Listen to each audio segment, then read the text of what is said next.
ladies and the few brave heart gentlemen. And I would say intelligent gentlemen, because now that it is established that women have an edge over the men, these are some of the intelligent men who have decided not to fight this battle and succumb. So I think you're doing a fantastic job. I'm one of them.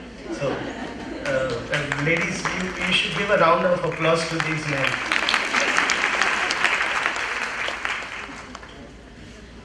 Before I start the introduction, I would like to request our Secretary General, Mrs. Mary Paul, to remind me that we must do a program on men's empowerment now. With the number of women here, we seriously need a program on men's empowerment real badly. I would like to borrow a few lines that Professor Kapadia mentioned.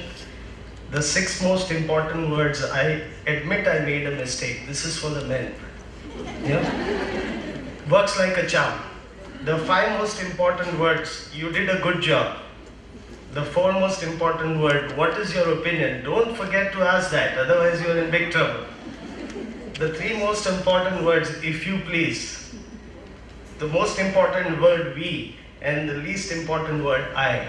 Fantastic, I'll remember that. I need a copy of this because this is definitely the key to a successful future for men. University. Sir, I believe that this program at the FGI is extremely relevant as we, Team FGI, have been witness in these last 3 years to a spectacular display of a woman leader's abilities and efforts to transform this 92-year-old body to one of the most active and effective business associations.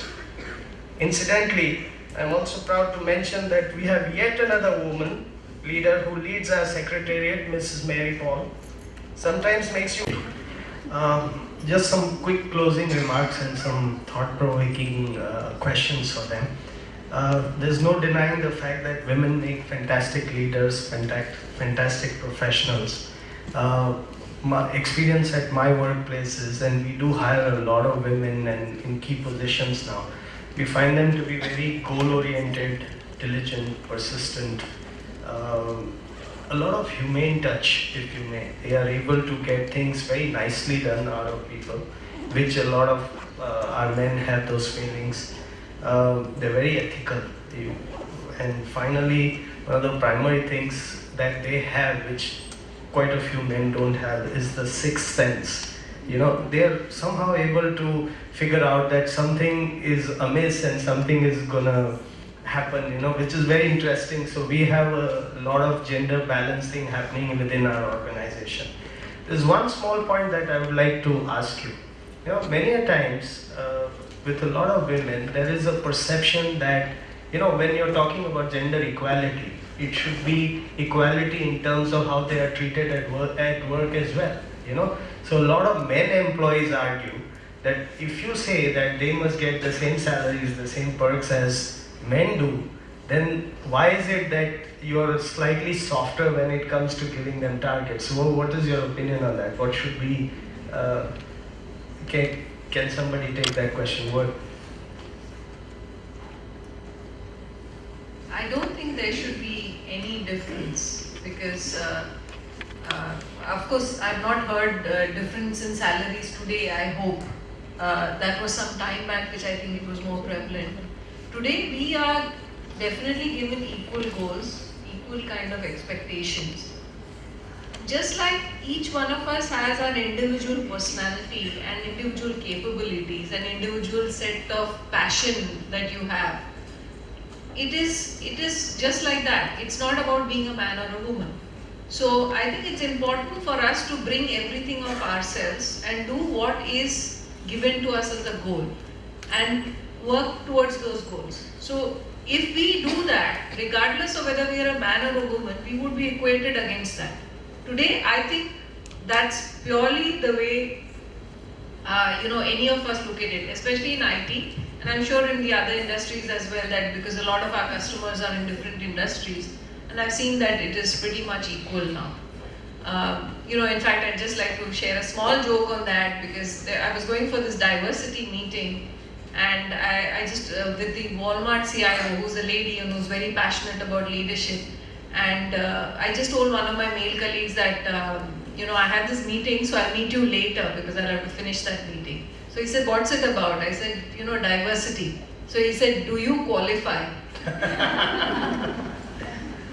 There's a small story somewhere I had read, that when close to the World War II, Hitler had made a charter for the Aryans, which included something to the effect that women should make excellent homemakers and they should not work, etc. During the World War II, while the Allied forces had their factories manned by women and the men were busy fighting at the border, it was the women which were producing the tanks, the airplanes, the shells, which was a major shortage in Germany, and that was one of the primary reasons that they lost the war. So I think this gender balance is very, very important. There is one more thing that I would like to ask you, that there were a couple of women who, almost all the women said that I did the right thing marrying the right guy. So what should be the attributes of the right guy? Would you like to take that question?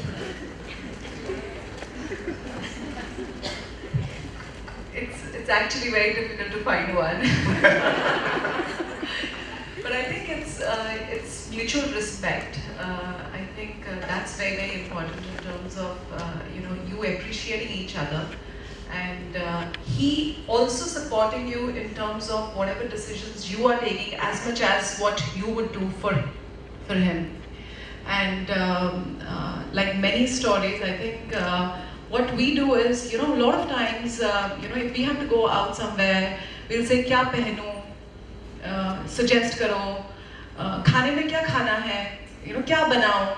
I think we should just start taking those decisions ourselves, and that's when we don't really need a lot of support in terms of asking certain things, but it's difficult to get a perfect man. So with the permission of the women on the dais and of the dais, can I say that like it is said that behind every successful man there is a woman, can we also say that behind every successful woman on the dais there is a man applauding from the audience? I think we should. I think just to add, one of the qualities I think is important, at least the one which I find, my husband has a good sense of humor. And I think it's important to, I think Neetu mentioned it, respect is very important, to respect each other. At the end of the day, you have to also like each other. So I think if you like each other enough, you'll support each other. There's one final thing that, there is a slight handicap when it comes to women working. Gujarat has been very fortunate that women can work late. There is a safety element involved. I think it's also important to determine what all the society can do to remove this gender bias. I think one of these primary reasons is if they can go out and work late and there's no problem like we see abroad. I think that would be one of the takeaways from here. Yeah? May I also, sorry. I'll just add a point on that. So we have instituted a rule, like if any woman is working beyond say 9:30, we have to do that fairly often. There's some bid to be submitted, some program to be delivered. So what we do is we ask them to ensure that they've told admin, and we book a taxi cab with a known taxi so that women are dropped back home. And we do this for anybody, anywhere, regardless of the level of that person.